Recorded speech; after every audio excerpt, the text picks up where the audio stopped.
اللہ تعالیٰ علیہ وآلہ وسلم کے پیارے دیوانوں، محرم الحرام شریف کا مہینہ ان قریب تشریف لانے والا ہے، یعنی اسلامی سال کا آغاز ہونے والا ہے۔ نیا اسلامی سال اب شروع ہونے والا ہے۔ اب چند دنوں کے بعد یہ سال ختم ہو جائے گا اور نیا سال شروع ہو جائے گا۔ ہمیں محرم الحرام شریف کا مہینہ کس طرح سے گزارنا چاہیے اور محرم شریف کے مہینے سے پہلے ہمیں کیا کرنا چاہیے؟ محرم الحرام کے مہینے سے پہلے ہمیں چاہیے کہ ہم اولاً تو توبہ کر لیں تاکہ ہمارا سال کا اختتام ہو، یعنی جب ہمارا سال ختم ہو تب بھی اللہ ہم سے راضی ہو، اور جب سال کی شروعات ہو تب بھی اللہ ہم سے راضی ہو۔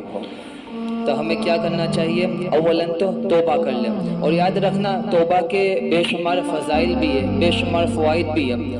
اگر بندہ گناہ کرنے کے بعد توبہ کر لیتا ہے تو اللہ رب العالمین توبہ کی برکت سے اس کے سارے گناہوں کو معاف فرما دیتا ہے۔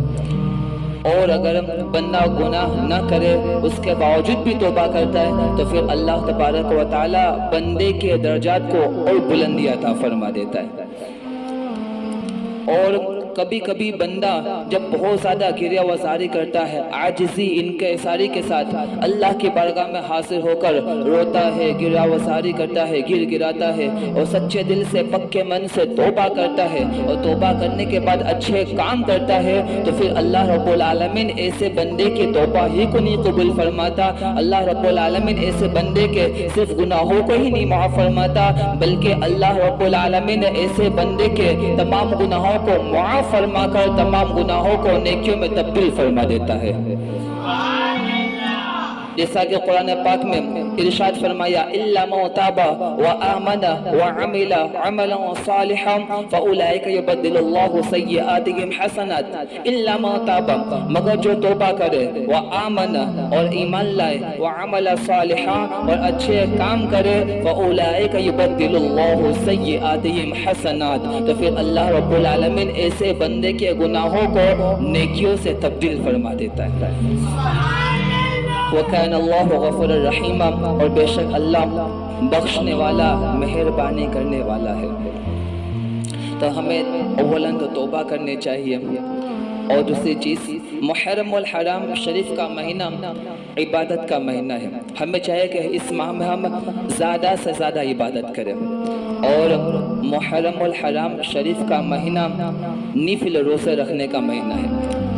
محرم الحرام شریف کے مہینے کے روزے کے بھی بے شمار فضائل ہیں۔ رمضان شریف کے بعد سب سے افضل روزے محرم الحرام شریف کے مہینے کے روزے ہیں۔ ایک صحابی رسالت مآب صلی اللہ علیہ وآلہ وسلم کی بارگاہ میں حاضر ہوئے اور عرض کرنے لگے یا رسول اللہ صلی اللہ علیہ وآلہ وسلم، آقا میں رمضان شریف کے بعد کسی اور مہینے کے روزے رکھنا چاہتا ہوں، تو میں کس مہینے کے روزے رکھوں؟ تو ہمارے نبی حضور محمد عربی مصطفیٰ صلی اللہ علیہ وآلہ وسلم نے ارشاد فرمایا کہ اگر تم رمضان کے بعد کسی اور مہینے کے روزے رکھنا چاہتے ہو تو تم محرم الحرام کے مہینے کے روزے رکھو، اس لیے کہ یہ محرم الحرام کا مہینہ بھی اللہ رب العالمین کا مہینہ ہے۔ اور ایک روایت میں ارشاد فرمایا افضل الصیام بعد رمضان شہر اللہ تعالی محرم الحرام، یعنی رمضان شریف کے علاوہ تمام روزوں میں سب سے افضل روزے، رمضان شریف کے علاوہ تمام روزوں میں سب سے افضل روزے محرم الحرام مہینے کے روزے ہیں، چونکہ یہ مہینہ اللہ رب العالمین کا مہینہ ہے۔ اور ایک روایت میں تو یہ بھی فرمایا کہ محرم الحرام کے مہینے کا ایک دن کا روزہ 30 روزوں کے برابر ہے، یعنی بندہ ایک روزہ رکھتا ہے تو اللہ رب العالمین اس بندے کو 30 روزے رکھنے کا ثواب عطا فرماتا ہے۔ تو ہمیں کیا کرنا چاہیے؟ روزے رکھنا چاہیے، نفل روزے رکھنا چاہیے۔ روزے کے اور بھی بے شمار فضائل ہیں، بے شمار فوائد ہیں۔ ہمیں اس لیے رمضان شریف کا مہینہ کے بعد محرم الحرام مہینے کے بھی روزے رکھنے چاہیے، اور اگر زیادہ روزے نہ ہو سکے تو کم از کم 9ویں چاند اور 10ویں چاند کا روزہ نہ چھوڑنا، 9ویں چاند اور 10ویں چاند کے روزے رکھنے کی پوری کوشش کرنا، اس لیے کہ 9ویں چاند اور 10ویں چاند کا روزہ اس وقت بھی فرض تھا جب رمضان شریف کے مہینہ کا روزے فرض نہیں ہوئے تھے، یعنی رمضان شریف کے روزے فرض ہونے سے پہلے محرم الحرام کے 9ویں اور 10ویں چاند کا روزہ فرض تھا۔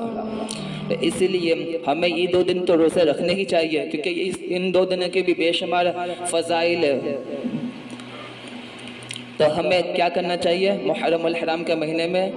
پہلی بات تو توبہ کرنی چاہیے محرم کے مہینے سے پہلے، اور دوسری چیز کیا کرنی ہے محرم کے مہینے میں زیادہ سے زیادہ عبادت کرنی ہے، اور تیسری چیز کیا کرنی ہے محرم ماہ میں زیادہ سے زیادہ روزے رکھنا، اور چوتھی چیز محرم الحرام کے پہلے چاند خلیفہ دوم امیر المؤمنین خلیفۃ المسلمین غیظ المنافقین سیدنا عمر فاروق اعظم رضی اللہ تعالیٰ عنہ کا شہادت کا دن ہے۔ سرکار عمر فاروق اعظم رضی اللہ تعالیٰ عنہ نے دین کی خاطر بڑی بڑی قربانیاں پیش کی ہیں۔ سرکار عمر فاروق اعظم رضی اللہ تعالیٰ عنہ کی شان کے بارے میں تو کیا کہنا، سرکار عمر فاروق اعظم رضی اللہ تعالیٰ عنہ کے سائے سے شیطان بھی بھاگتا تھا۔ سرکار عمر فاروق اعظم رضی اللہ تعالیٰ عنہ کے متعلق نبی کریم صلی اللہ تعالیٰ علیہ وآلہ وسلم نے ارشاد فرمایا کہ میں انا خاتم النبیین، سرکار نے فرمایا میں خاتم النبیین ہوں، لا نبی من بعدی، یعنی میرے بعد کوئی نبی نہیں آنے والا۔ اس کے بعد آپ صلی اللہ تعالیٰ علیہ وآلہ وسلم نے ارشاد فرمایا کہ اگر میرے بعد کوئی نبی ہونے والا ہوتا، اگر کسی کو نبوت ملنے والی ہوتی تو وہ عمر کو ملتی، اور سرکار عمر فاروق اعظم رضی اللہ تعالیٰ عنہ کی شان ہے۔ خیر سرکار عمر فاروق اعظم رضی اللہ تعالیٰ عنہ تمام نبی اور رسولوں کے بعد تمام انسانوں میں سب سے افضل انسانوں میں جس کا دوسرا نمبر آتا ہے وہ ہے سرکار عمر فاروق اعظم رضی اللہ تعالیٰ عنہ۔ تو ہمیں چاہیے کہ ہم محرم الحرام کے پہلے چاند سرکار عمر فاروق اعظم رضی اللہ تعالیٰ عنہ کی بارگاہ میں بھی ایصال ثواب کریں، قرآن پاک کی تلاوت کر کے ان کی بارگاہ میں بھی نظر پیش کریں۔ اور ایک اور چیز، آخری چیز، محرم الحرام کا مہینہ شہدائے کرب و بلا کی یاد کا مہینہ ہے۔ ہمیں اس ماہ میں شہدائے کربلا کو یاد کرنا چاہیے، شہدائے کربلا کی داستان کو سننا چاہیے، اور شہدائے کربلا کو ایصال ثواب بھی کرنا چاہیے انہیں۔ ایصال ثواب کے لیے بہتر طریقہ یہ ہے کہ روزانہ کم از کم روزانہ ایک پارہ پڑھ لیا کرے، تاکہ 30 دن میں ایک قرآن پاک ختم ہو جائے، پھر اس قرآن پاک کا تحفہ شہدائے کربلا کی بارگاہ میں نذر کر دے۔ تو قرآن پاک کی تلاوت کرنی ہے، شہدائے کربلا کو یاد کرنا ہے۔ اللہ رب العالمین کی بارگاہ میں دعا ہے کہ اللہ تبارک و تعالی ہمارے اس سال کے تمام گناہوں اور خطاؤں کو معاف فرما دے، اور ہمیں محرم الحرام مہینے کی قدر کرنے کی توفیق عطا فرمائے، اور ہمیں نئے سال اللہ رب العالمین زیادہ سے زیادہ نیک عمل کرنے کی توفیق عطا فرمائے۔ استغفر اللہ ربی من کل ذنب وخطیئتہ واتوب الیہ، حق لا الہ الا اللہ محمد رسول اللہ صلی اللہ علیہ وآلہ وسلم۔